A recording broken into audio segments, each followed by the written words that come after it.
Les centaines de milliers d'années passant, l'allure du pithécanthrope n'avait cessé de se transformer. Sa boîte crânienne s'était redressée, élargie, ses mains étaient devenues humaines, et son pelage avait disparu pour céder la place à des poils qui ne dissimulaient plus le corps et lui donnaient l'allure que nous connaissons à l'homme. Il y avait autre chose aussi. Peu à peu, ses grognements s'étaient affinés. Moi. Et il avait fini par faire des mots. Moi. Veux. Chancer. Manger.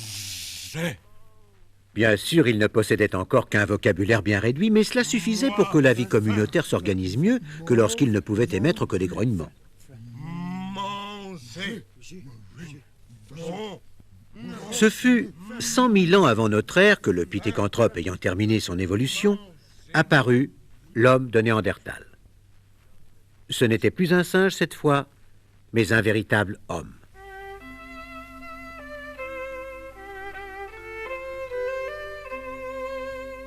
L'apparition d'un embryon de vocabulaire en aidant les membres d'une même tribu à communiquer entre eux les avait amenés à mieux se comprendre et à s'unir par des liens plus profonds qui en faisaient déjà une sorte de famille où hommes, femmes, vieillards et enfants, chacun avait sa place. Et la vie s'organisait pour ces groupes d'hommes sans cesse à la poursuite de gibier autour d'abris de fortune, faits de peaux de bêtes tendues entre les rochers et retenus par des pierres.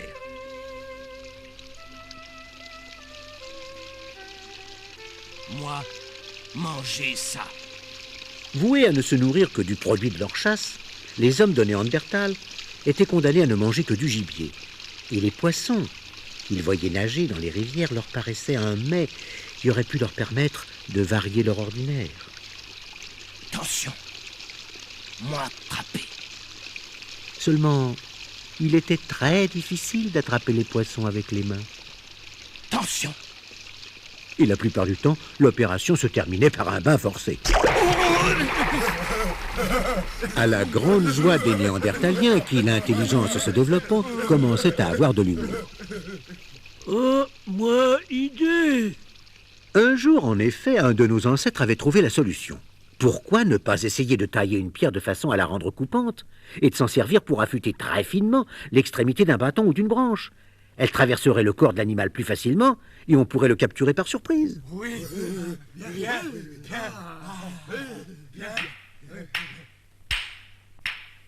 Il ne fut pas facile d'arriver à tailler convenablement les pierres sans les faire éclater. Doigt. Mais les Néandertaliens y parvinrent et peu à peu, devenus maîtres dans cet art, ils purent se fabriquer des outils de différentes sortes qui allaient du biface, outil tranchant servant à toutes sortes d'usages, jusqu'à la lame à dos, ancêtre de notre couteau, en passant par le hachereau qui servait à découper le gros gibier. Ces premiers outils allaient rendre de grands services, et dès l'instant où l'on put découper le gibier au lieu de le déchiqueter, il fut possible d'en récupérer les peaux entières et d'en faire, après avoir bien gratté les chairs qui y adhéraient, des vêtements. Vêtements qui étaient bien utiles pour se protéger du froid, depuis que, devenus des hommes, les descendants des pithécanthropes n'avaient plus le corps recouvert d'un pelage.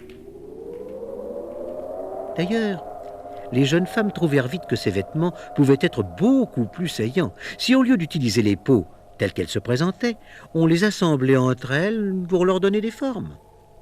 Morceau là et morceau là, coupé pour bras.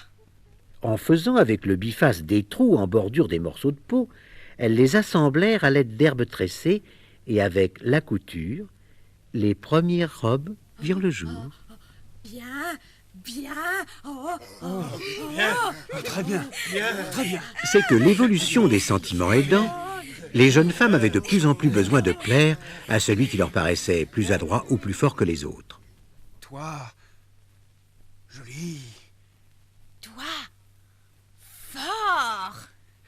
Toi, moi, tous les deux. Et rompant avec la coutume de s'accoupler au hasard des rencontres, les hommes et les femmes prirent peu à peu l'habitude de former de véritables couples. Et par voie de conséquence, des couples où l'enfant qui naissait n'était plus le petit mâle ou la petite femelle d'une tribu, mais le fils ou la fille d'un papa et d'une maman. Cette structuration de la société rendit les hommes plus solidaires les uns des autres en faisant naître des liens entre eux. Ils apprirent à se soutenir, à honorer les vieillards qui avaient plus d'expérience que les autres, à s'organiser pour le partage des territoires de chasse. Et tant il est vrai que l'union fait la force, ils s'habituèrent, l'expérience de l'un servant à l'autre, à vivre un peu mieux que leurs ancêtres, d'abord pour la chasse et malheureusement aussi pour la guerre. Je mettre pierre taillée au bout bâton. C'était une arme beaucoup plus redoutable que de simples pieux affûtés, et comme le poids de la pierre permettait de l'équilibrer, Lance! Lance! on pouvait en effet s'en servir pour atteindre l'animal à distance. Là-bas! Là-bas! Ah! Pas moi! Là-bas! Il est certain que l'apprentissage dut être difficile et provoquer pas mal d'incidents. Mais on devient très vite adroit lorsqu'il s'agit de trouver sa nourriture. Et comme les Néandertaliens s'étaient rendus compte qu'il était plus facile d'atteindre un animal lorsqu'il avait cessé de courir, en tombant par exemple dans un ravin ou dans un fossé, Moi, idée, nous creuser trou, mettre feuille dessus, serre tomber dedans quand marcher dessus. ils avaient inventé le piège qui devait les dispenser de faire des courses harassantes et interdire au gibier de prendre la fuite, même s'il n'était que blessé.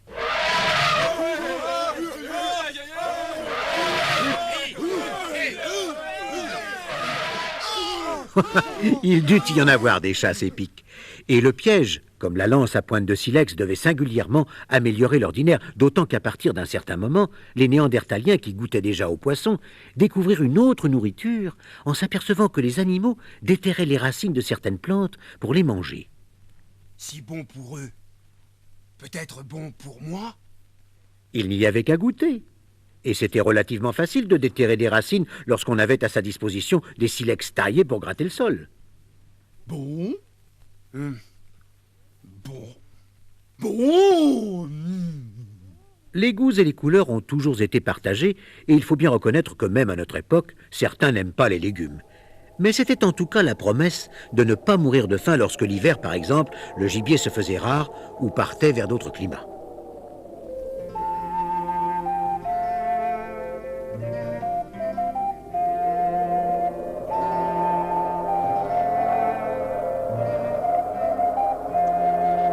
Certains de nos ancêtres, d'ailleurs plus malins que les autres, avaient trouvé la solution pour ne pas manquer de viande pendant les mois d'hiver.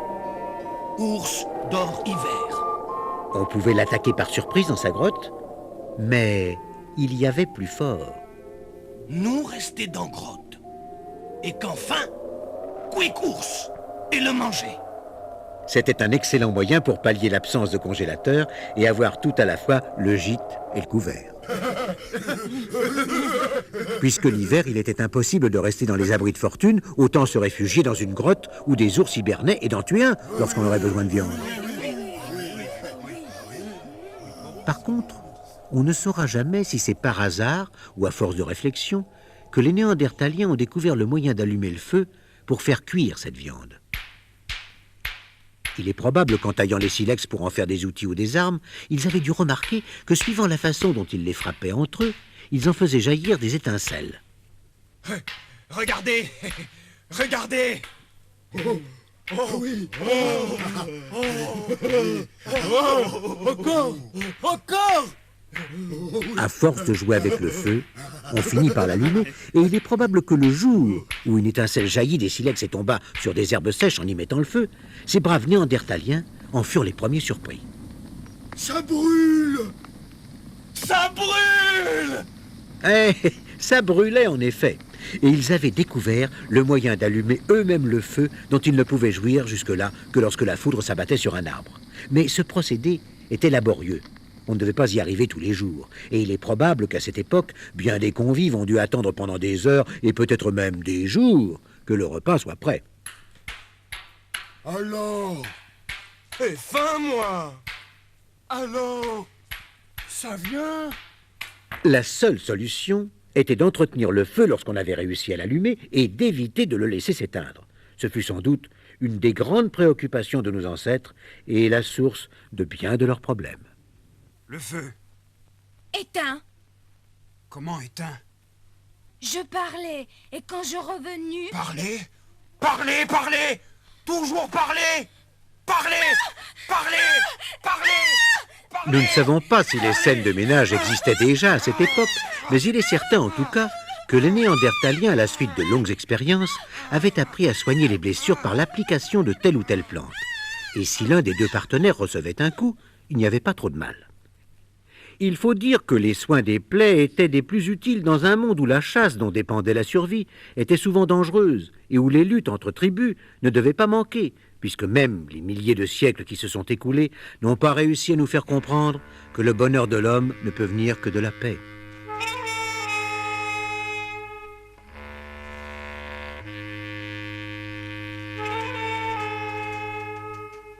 C'était par une observation de plus en plus poussée du monde qui l'entourait que l'homme de Néandertal avait réussi à savoir utiliser les plantes. Mais ces constatations ne s'étaient pas arrêtées là. Ayant remarqué d'une part que la période de temps chaud succédait à la période de temps froid, d'autre part que la lune se faisait pleine après un nombre régulier de jours, il entreprit de marquer par une entaille sur un morceau de bois tous les jours qui passaient, et par un trou ceux où la lune était pleine. Ce calendrier primaire, le premier de l'histoire du monde, lui permettait de savoir, sans même qu'il sache compter, si la période des froids approchait ou si l'on pouvait se préparer pour la chasse.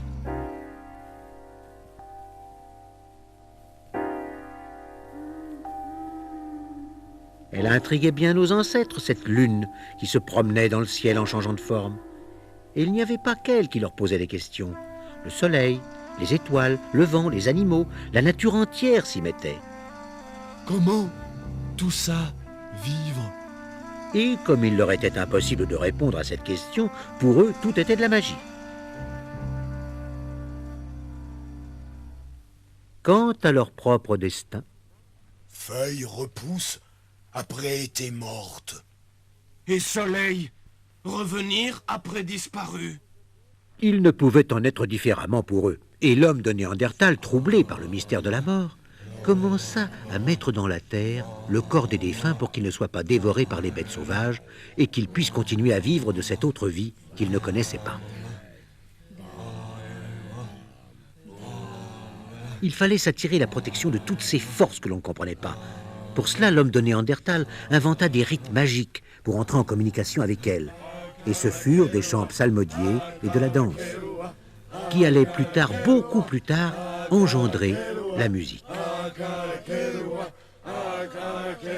On chantait et on dansait pour remercier d'une bonne chasse, pour demander que le gibier soit abondant et peut-être pour exorciser la peur, lorsque la nature mystérieuse se faisait plus menaçante.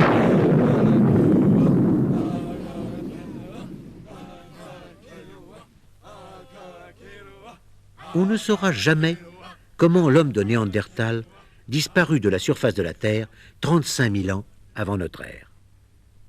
Mais la grande chaîne qui de la minuscule bactérie devait conduire jusqu'à nous n'allait pas s'interrompre pour autant, puisque ce fut à la même époque que l'on vit apparaître, venant peut-être du Moyen-Orient, une autre race d'hommes, beaucoup plus évoluée, et à laquelle certains savants imputent la disparition des hommes de Néandertal qu'ils auraient exterminés, comme notre espèce en a gardé l'habitude à travers les millénaires.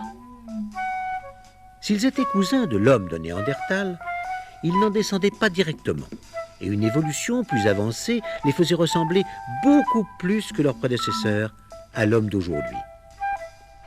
Pour différencier ce nouvel arrivant, nous l'avons baptisé l'homme de Cro-Magnon, du nom de la grotte où pour la première fois on a découvert des squelettes de cette race.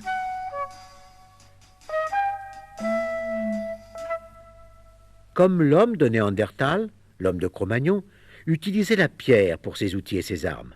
Ses lances étaient peut-être mieux faites, mais il fallait les lancer de la même façon. Et ça n'allait pas très loin. Si pouvoir lancer plus loin, plus facile tuer animaux. Oh, j'ai idée. Avez vu qu'un courbé trop petit arbre, si lâché, il redresse. Nous pourrait servir pour lancer lance petite, partirait comme flèche. Ça a beau, ça. Mais comment toi faire pour que ta flèche partire en même temps? Tendez. Hi, hi, hi. Tendez.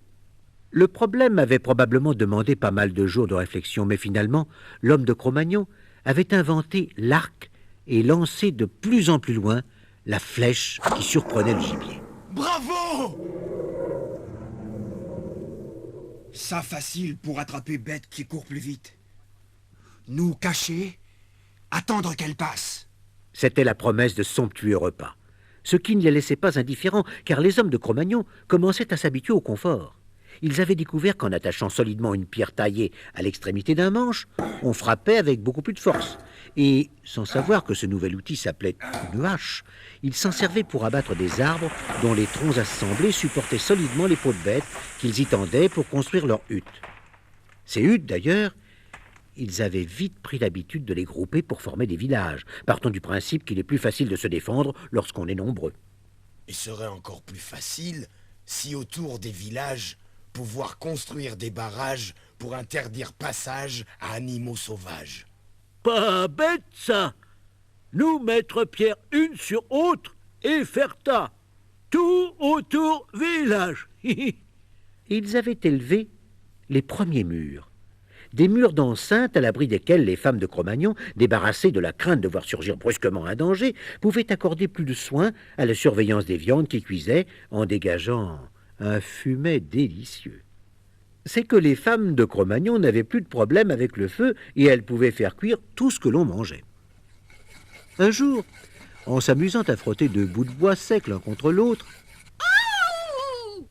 un jeune garçon s'était brûlé, et les savants de l'époque, en se penchant sur le problème, avaient découvert que c'était un excellent moyen pour allumer le feu. Bien sûr, ils avaient perfectionné le système, et au moment des repas, il suffisait de frotter une baguette de bois bien sec dans la rainure d'une bûche pour qu'après quelques efforts, elle s'enflamme. C'était indiscutablement un énorme pas en avant, du moins pour faire cuire la viande, car en ce qui concernait les plantes, les racines et les feuilles, il fallait des récipients. On avait essayé un gros morceau de tronc d'arbre évidé en forme de marmite.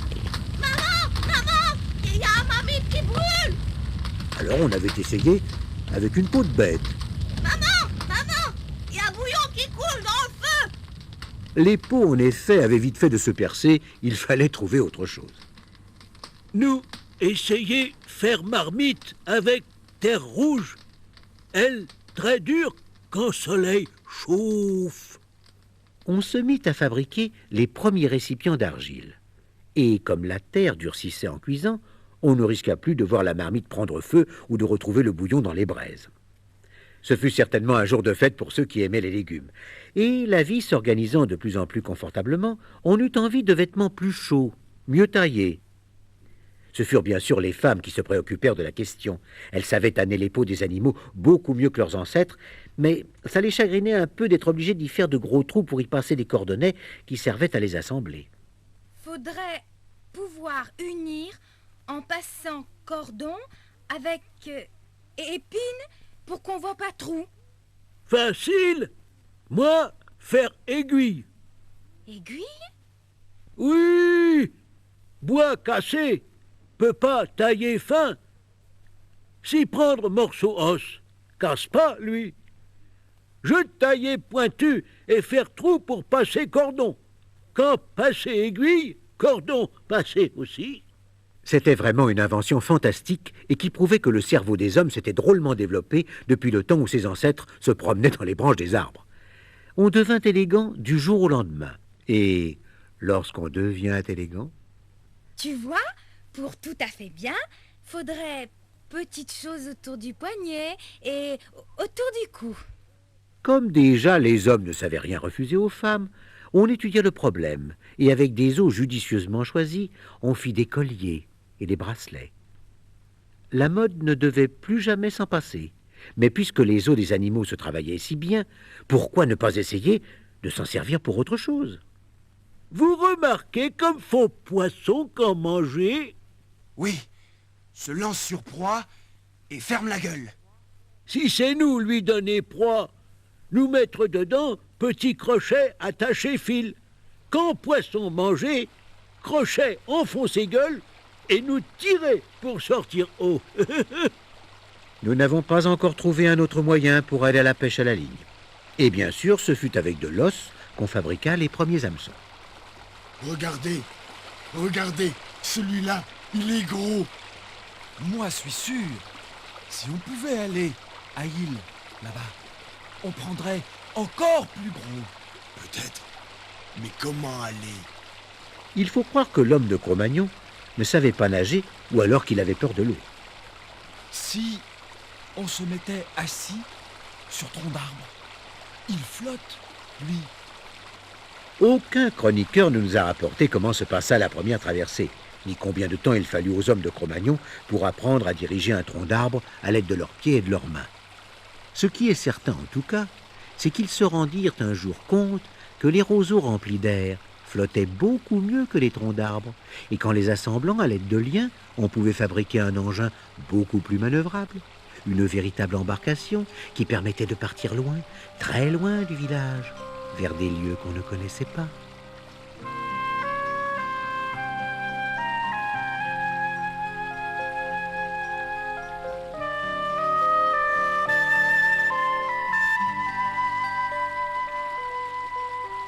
Regarde, homme là-bas. Approchons pour savoir d'où eux viennent. Les voyages, en effet, permettaient d'entrer en contact avec d'autres tribus et d'apprécier les spécialités de chacune. Vous avez jolie peau. Les grosses défenses mammouth. Vous avez armes bien faites. Si vous voulez nous faire échange, Le troc était né. Les hommes n'avaient pas mis longtemps à le découvrir. Tenez, moi vous donne flèche, première qualité. Moi te donne grand récipient. Tu échanges collier.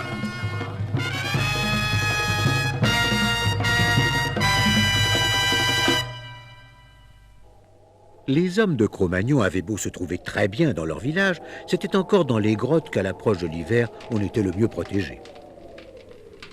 Les soirées autour du feu n'étaient pas désagréables, mais avec le froid, le gibier avait fui et les hommes de Cro-Magnon, voués à ne manger que des plantes et des racines, attendaient avec une certaine hâte que le temps de la chasse revienne. Et si le gibier revenait pas? Ce serait sans aucun doute une catastrophe et la crainte revenait chaque hiver. Aussi nos ancêtres, qui croyaient à la puissance magique de l'image, pour tromper l'attente, dessinaient sur les parois de leurs grottes des bisons et des mammouths, persuadés que ces dessins allaient les faire revenir. Il faut avouer que ça rendait les murs de la grotte beaucoup moins austères et que les plus doués des hommes de Cro-Magnon avaient là une occasion de faire admirer leur talent. Il y avait autre chose qui pouvait inciter les animaux à revenir. C'était de souffler dans un de leurs os pour évoquer leur âme. Et les hommes de Cro-Magnon inventèrent la flûte qui n'eut d'abord qu'un seul trou, mais bien vite en eut trois.